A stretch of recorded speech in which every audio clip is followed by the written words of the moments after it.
Hello, welcome back to Being Black with Camille Smith. Today we are welcoming Aaron Sykes.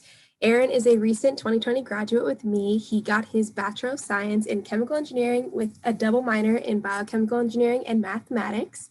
Aaron and I met in honestly freshman or sophomore year, but we got extremely close junior and senior year because he was the only one crazy enough to be pre-med and chemical engineering.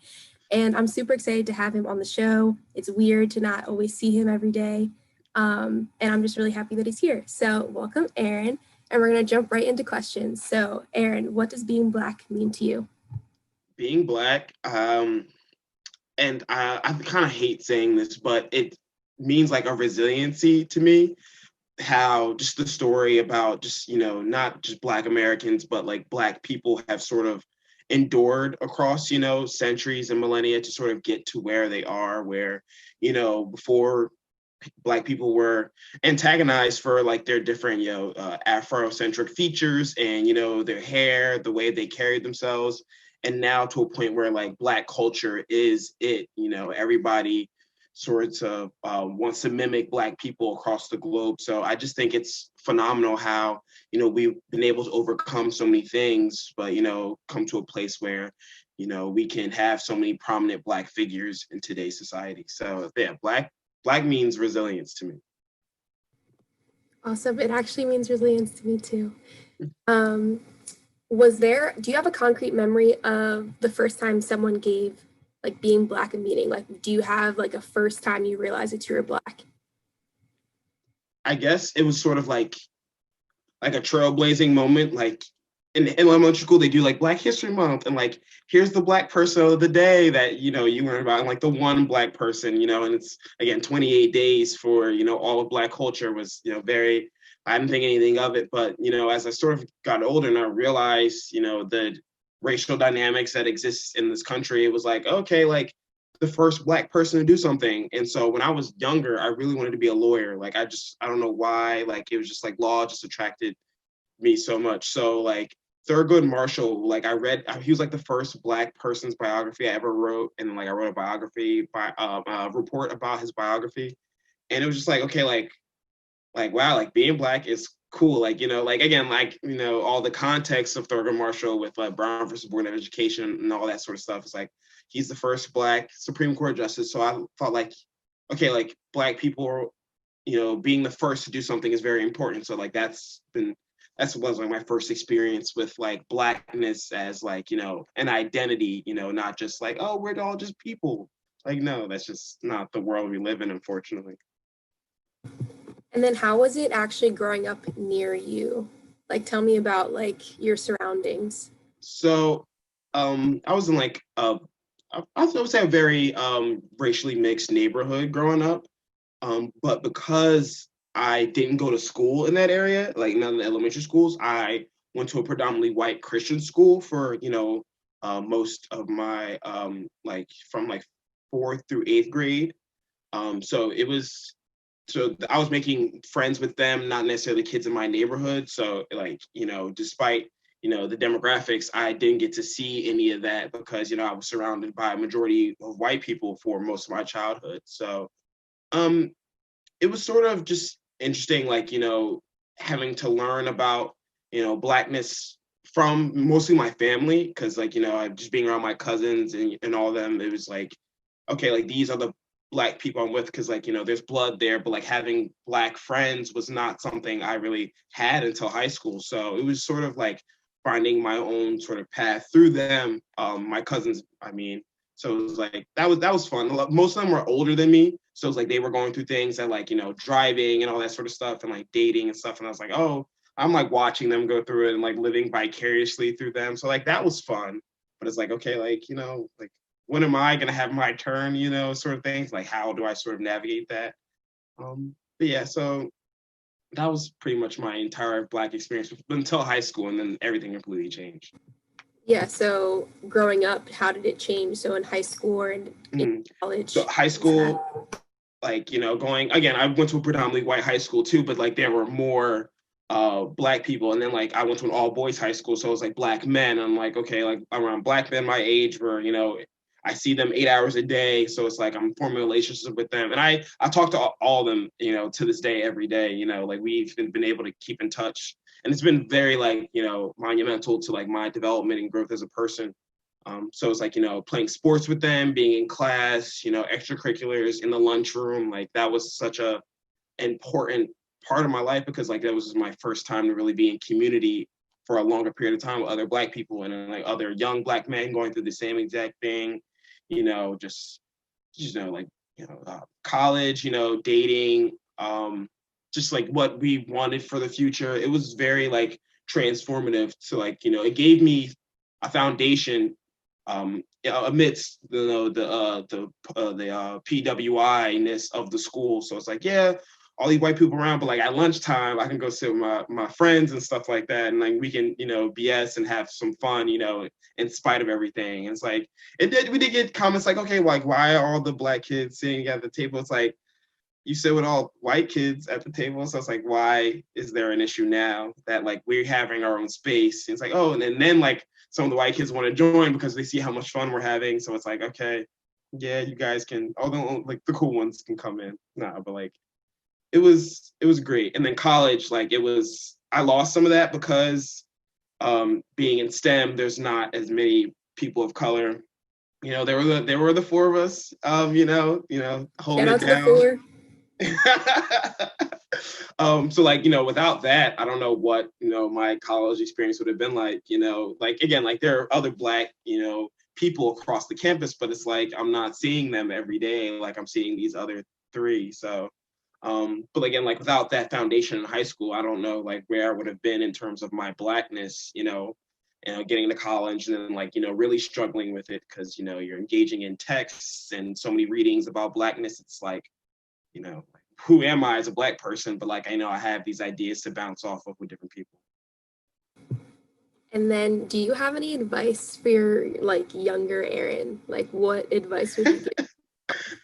Take it easy, bro. Like I did way too much stressing for little stuff for so long. And like, you know, just take everything as it comes and not try to think 4 or 5 years ahead when like, you know, life needs to be lived now. So like I gotta do that for myself. So definitely take it easy, bro. You deserve it, honestly.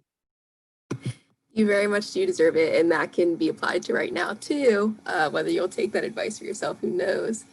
But today we're going to be talking about being Black and navigating mental health, which I think is probably going to be in multiple episodes. But I'm excited to start this conversation with Aaron because I think we have a lot to talk about. I think we can definitely make up a lot of content for talking about mental health as like just an entity and like something that we both have experienced and I personally still struggle with. So Aaron, you can start us off. How has mental health actually affected you?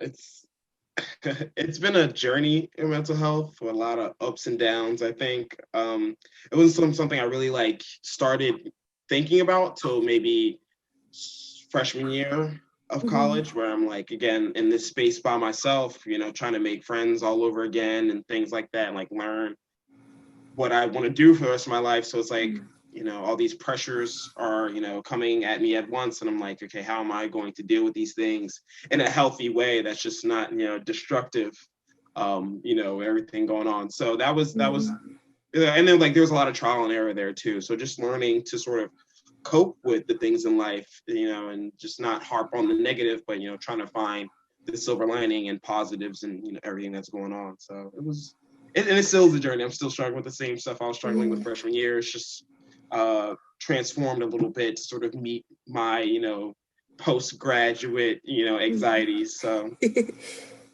yeah, I think it's interesting. I've talked to you in depth about my journey with mental health. I actually didn't, and I'm sure a lot of people can relate to it. I didn't actually have like the vocabulary for what mental health was when I was a kid.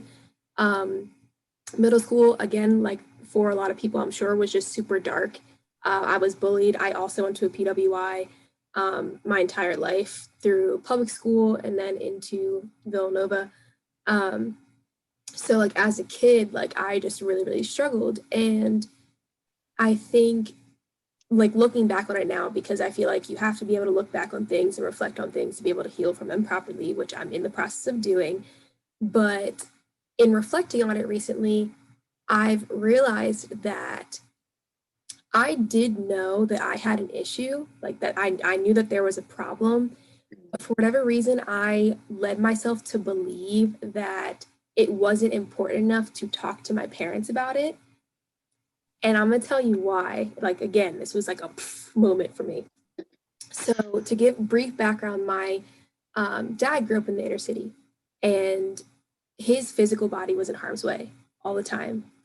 Similar to you, he went to a private school, um, and he left his neighborhood to go to school and then came back to his neighborhood. And through all the sacrifices that he made and my grandmother made, like he was able to move out of that city, and was able to raise my sister and I, my family, in the outskirts of Philadelphia.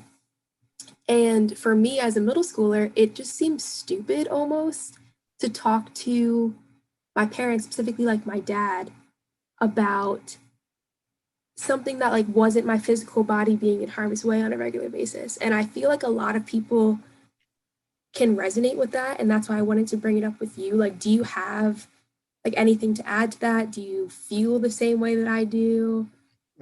For sure. Like our parents came from an entirely different time, Mhm. where again, like their physical bodies were in harm. Like my parents grew up in Camden, New Jersey, and so Mhm. they they grew up seeing a lot of things that like I had the privilege to like be ignorant of, because like that just wasn't my mindset. That just wasn't my environment. Mhm. And I think and I sort of spoke to my parents about this too. Like they worked hard so like I wouldn't have to do that, Mhm. and all the sacrifices they made. But again, like, so when I'm going through like personal stuff, stuff that at the time I thought was like insignificant, because like I don't have to worry about finding food to eat that night, or like, do I walk through this street to get home, even though it's closer to home? Like I have to like walk around the block in order to get home, because there are people who could harm me down there, and Mhm. I never had to think about that. So a lot of it got repressed because I didn't feel comfortable. I'm just gonna like get over it. It's something small, but like you ignore it for so long that things just keep building up to a point where Mhm. you don't know what to do with it. Mhm. And I distinctly remember too in middle school, like I had like very severe panic attacks, like very severe panic attacks, very terrible anxiety attacks, like on a regular basis. Um, but even though like in those moments, it still was like, oh, like this is temporary. Like I almost felt as though for me to express that to my parents or express that to my family, like it was almost as though I was being ungrateful for all the sacrifices that they made. And like again, right now, stupid. Should have mentioned it and like Mhm. wouldn't have had to deal with it by my. Yeah. But I do think that we're in this interesting space that a lot of people that are our age, our parents were kind of like the trailblazers. Like they had to go through all these things and like they made all these sacrifices to try and get us into an area that, like you said, like we don't necessarily have to worry about those things. So I think something that I'm trying to do even now is like figure out where's that line between being very appreciative of all the sacrifices that have been made for me, by my parents, and of course, but beyond that, and also recognizing that there were new challenges that I did have to face that my parents didn't necessarily have to face. Like mental health in general was such a new concept to Right. my parents, and like I distinctly remember trying to explain what an anxiety attack was, and it was like such like they were like, oh, just like stop feeling that way. And I'm like, but it doesn't. I'm trying, like, Like I hadn't thought of that. I could have just stopped, and like great idea, Mom. it's Thank you not, so much. I'll just go back to my room and just and um it's I don't believe it's from like a negative place, but I do think that it sounds weird, but like they didn't have the luxury of having like being able to think about it, like being able to sit with yourself and understand where your anxieties lie. Like they didn't have the chance to do that. Actually, you'll probably remember, what is the triangle it's like the triangle of needs. It's like the pyramid of needs. It's like the base was like food and water, yeah, right? And then and you it's can't like worry about what, shelter. yeah, you can't worry about Exactly. what's Like above you were getting into until like you the have third that stuff. tier, which is like survival, like I don't really care how my mental health is doing because my physical health is in danger right now. Exactly. And I sort of feel bad because again, like they weren't able to grapple with those questions until probably much later in their life, where a lot of their habits and tendencies are sort of like locked in. Where now, if they were like, hey, like maybe you should like talk about that. It's like, oh no, I'm fine. Like because again, like they've spent so much time like ignoring it, and it's rough. Again, as a Black person, we have to prioritize our survival more so than like our mental survival. Like we need to get to the next day, so maybe we have a hope of like thinking about what's going on inside rather than picking something. Yeah, and we talk about resilience all the time. Like that's what being Black means to the both of us. And I think it's very cool that as a community, we've always been resilient. We've always been able to rely on ourselves and our family members and our friends to always have some sort of hope, even though we've had to deal with so many things that just weren't right. But I just think it's so interesting because even when I explained to my parents like what an anxiety attack was, like they knew what it was. Like they're like, oh, like you feel that way when like something happens, but like for them, like again, they weren't able to actually understand that that's like a legitimate issue because we're trying to go around the block and walk through. Like, do you know what I'm saying? Like, yeah, for sure. It's just, and again, it's like trying to find that balance, and that's what I'm starting to realize. I think you can do both. You can acknowledge that, yeah, like compared to what my parents have been through, compared to what like my their parents and my ancestors have been through, I can I'm very blessed and privileged for where I sit right now.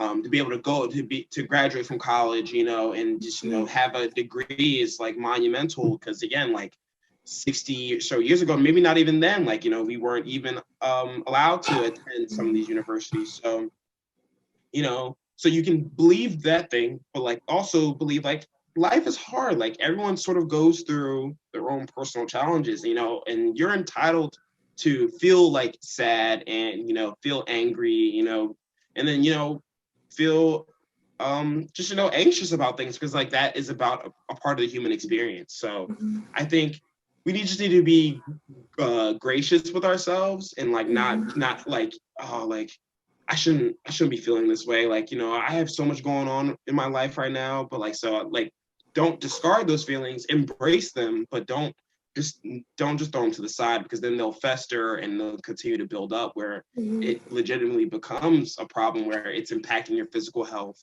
and all those sorts of things. So. Yeah. And I think like being Black in general can be a very anxiety inducing thing. And like that, of course, makes me think about the reason why I even started doing the Being Black videos in July. And it's because like we were all at home and well, forced to be at home because of the pandemic. And I was forced to consume all this televised social unrest. And like July and like August were awful. My anxiety was like at like an all-time high and like I just didn't know how to cope with it.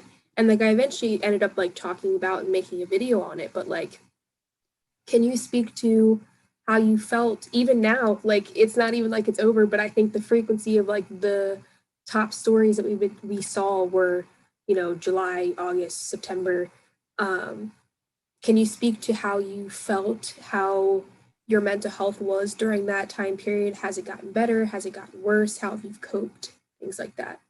It was sort of weird. Like my mental health, I had a sort of a delayed reaction because I distinctly remember like the day or the day after like George Floyd's murder happened. I was doing an assignment for one of my classes and like I remember watching the video, like watching all 8 minutes of it and like not feeling anything. I don't know, maybe because like I've been like sort of, getting numb to all the Black death that's just been on the media, but also because like I had a paper to finish. So like, I can't worry about that for too long. I got to get back to what's going on now. Yeah. And so like after that was done, we were graduating and everything. It's sort of like, again, like I had nothing but time to sort of reflect on that stuff and think about it. And then it just seemed like everywhere I looked on social media, I could see the George Floyd video. And it just, again, kept coming back to me and like, oh my gosh, like this is, the reality in America for Black people. And it's just, I got into like a really dark place, honestly, because like it was just, and then like, things like you see the protests and then you see like, the violence from the police officers, like, not listening to anything that the Black movements are saying. And it's like, again, like, how long, are Black people going to have to suffer under, the state? So it's like, it was rough, but like over time, like I think I'm starting to get better with it. I think it's an everyday struggle sort of thing where some days are better than others. Especially like a lot of the action that has sort of come out about that. Like, even like, our school has tried to do some things that they have planned for. So that's been encouraging. And even like I'm working in a high school setting right now. So like we're trying to incorporate, a lot of diversity, equity, and inclusion, discussions, but again, like, this programming is happening, people are engaging in it, but it's like, to what extent are they engaging in it? And then there's pushback from people who are engaging with it, like, like white privilege isn't a thing. And so like, I have to sort of, and it's honestly a little bit triggering because again, like, I don't know how you could say that, despite everything going on in our state today. So it definitely my mental health has gotten better for sure. But again, it's a daily struggle to sort of like, find that good place, and again, some days are better than others. Yeah, I agree too. Like, again, back when we had to go home in March, which seems so far away, and having to watch all these things. And then even now, I feel like there was like a period of time that we, or at least I, like tried to engage in conversation with like my Black friends, my non-Black friends, whoever it was, if they had questions about certain things. But although like I love talking about these things, like of course like I have these videos, I love talking about topics like this because I think it's important, and storytelling in general, personal anecdotes, I think are the key to eliciting empathy. I genuinely believe that. But I have been trying to figure out with certain things are very triggering to me. And even I distinctly remember trying to explain to someone why people were upset that people were dying. And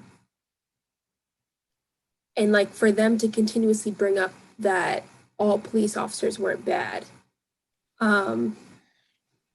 was just so incredibly irritating, because it's like, okay, you're going to ask me a question to explain to you why people are upset about this, why people are rightfully upset about it, why I'm upset about it.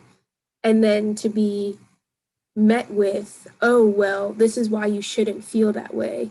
When you and I both watched the videos, we both did. Now, granted, I did not watch the death of George Floyd. I couldn't do it. I couldn't bring myself to it. I've been actively trying not to watch the videos because I know what they do to me. Like, they put me in a very, very bad place. I do actively, of course, read the police reports, although, of course, they still upset me. But like visually seeing it, like I just can't do it anymore. And I think that's an important thing in regards to my mental health that I've realized, like I literally just can't watch them. I've even asked like people close to me to like not send like them to me either, whether that be on DMs like Instagram or Twitter, or text it to me. Like you can say like, hey, like, did you see this? And that's fine. But like, please don't, if you're watching this, don't send it to me. Do not hit my public phone. Service announcement. Do not hit my phone with it. I can't deal with it. And I think I've been very vocal on Instagram, like you've seen that too, but like to see it, to see people that look like me Like Breonna Taylor, like I'm still grieving Breonna Taylor, and I'm gonna be grieving her for a long time. To see Gosh, someone that looks like me in the home. exactly. And that's another thing too. I feel like in the Black community, like we always talk about our home, like that's like literally a safe space. And like for everyone, Mhm. that's necessarily true, but like when you get home, you are safe from at least everyone externally. Exactly. And for a Black woman to be killed inside her home was like devastating to me, Mhm. to the point that like I can't, like I'm getting upset. Like I can't talk about it for like a period of time. And like, can you like what were your parents' responses, or like your friends, Mhm. like Black friends specifically, like responses to people like Breonna Taylor or George Floyd, Mhm. or um, I feel terrible, but the man that was killed in Philadelphia too. Um, Um, oh my gosh. that really like Yeah. And it's crazy that we can't think of his name because there have exactly. been so many. Hmm. Because and again, I think a lot of, my Black friends just talking, like we were like, you're not surprised. Like, oh, like, and I hate to say it like this, but like, oh, another Black person has been killed at the hands of the police.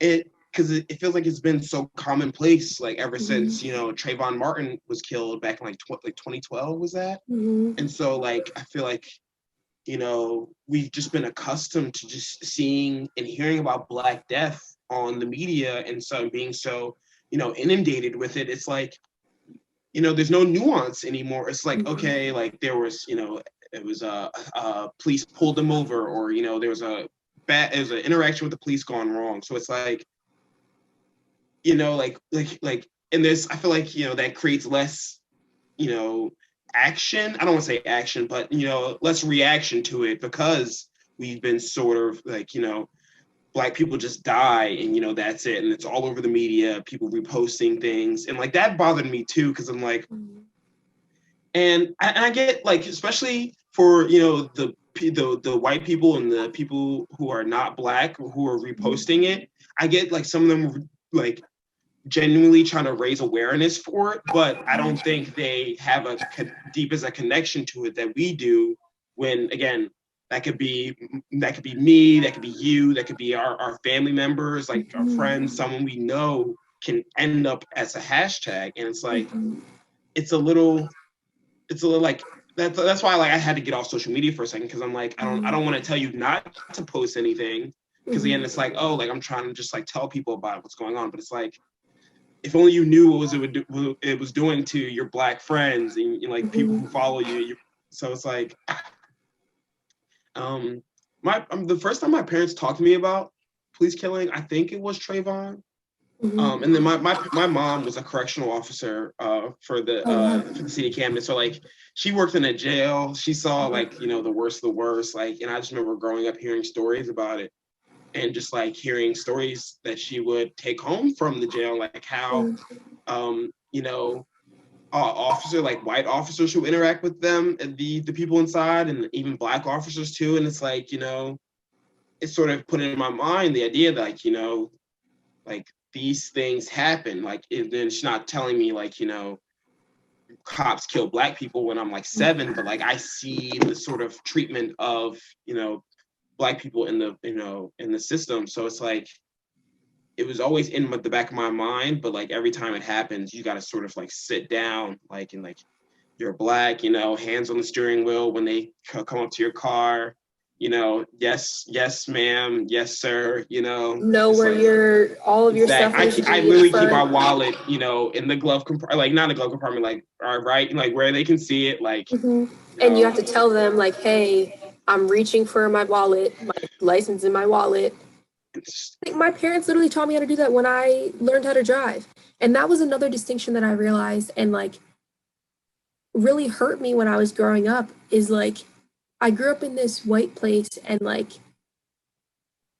I still have like friends from high school, and there's nothing against them. I just think that sometimes I believe that they experienced the same things that I did. And I remember um, distinctly going to a friend's house, and I was pulled over. I've only been pulled over twice. I was pulled over, did exactly what I was supposed to do. Um, thankfully nothing happened, of course, and like I was able to drive to my friend's house. And when I came in, they're like, oh, like, haha, like we saw, like one of the people, like I guess drove past and saw that I got pulled over. And like they were like, oh, like, haha, like you got pulled over, like sucks type thing. But for them, like there was no like, Wow. that could have turned very poorly. Like that could have been really bad. It was like, oh, like sucks that you had to like talk to a police officer, like haha hee hee. When I literally was like shaking for like the first 30 minutes that I was there. And I called my I called my parents when I got there and told them what happened. And even though I was pulled over because my back left tire hit the middle line, so my turn was too short. That's basically what the cop was telling me, even though there was no one at the four-way intersection, even though I had stopped for 5 seconds, because I do count, I'm a good driver. And I was just baffled that like they wouldn't understand. And I think being misunderstood growing up was like one of the main contributors to my anxiety. Like there was no one that I could talk to about that like they would actually understand. Like they might like nod and be like, oh man, like that sucks, but like that's not what you want to hear. Right. I feel like that experience was the exact same thing when all these people, all these non-Black people were asking me what they can be doing to help, what they can read, how I'm feeling. Like so many people were like asking me randomly, like, hey, are you doing okay today? Like, what's up? Like I'm like, we haven't talked for like 5 out of nowhere. We haven't spoken for so long. And again, I get that your head might be in a positive place, and I appreciate that. But there's got to be a line. Like there has to be a line, because whether they realize or not, they were direct reasons as to why I was being triggered and why the past few months have been so terrible. Is it bad that I couldn't fester up the courage to like say that? I don't even think so, because I was trying to deal with what was going on. I was trying to deal with school, because school didn't stop in March. It didn't stop at all. Like, not like, let me stop, because engineering in general, I'm not even. Oh my gosh. And that's the thing too. Like, why are we supposed to keep things going like nothing's going on in our lives? And I think that contributes to the mental health problem too, because like we're just expected to just, pick up where you left off. Like, oh, another Black person died. Oh, you're sad. Oh, well, like you still have a project due. So it's like, due at midnight. Oh, do you want me to extend it to tomorrow at midnight? Like that, like the extra 24 hours like, helps. Thank you. Thanks. Like nothing. Just like having, an anxiety attack because, Black people just die, or are killed for no reason. So, but like I'll have that paper for you. Don't worry. I got you. Yeah, don't worry. I should have thought ahead. And granted, I know, and like if any of our fellow chemies watch, but like even like our engineering program like did not help our mental health whatsoever. And I just remember like if I was honest and said like, hey, like this thing that's happening in the news is really affecting me, like some of our professors would really be like, should have planned for it. Like, oh, should have thought that it all happened. Next time I'll try and plan ahead of the next police brutality. Yeah, like I'll set it for my calendar and I'll share it with you. Like we would get like docked, like our grade would suffer if like we approached them about anything related to our mental health. And I think I think over the past few months I've definitely been thinking about my mental health more and being like trying to be more cognizant of triggers. And now that, like, of course, we graduated, shout out to God, we don't have to necessarily worry about that adding to our mental health journey. But of course, now we have what we had before is being Black and navigating those triggers. So is there anything that we haven't covered in this conversation that you want to add, that you want the viewers to know? It's like, mental health is a journey. Like you're never going to be at a point where you think like everything's okay and all the sort of, issues that you struggle with will just magically disappear,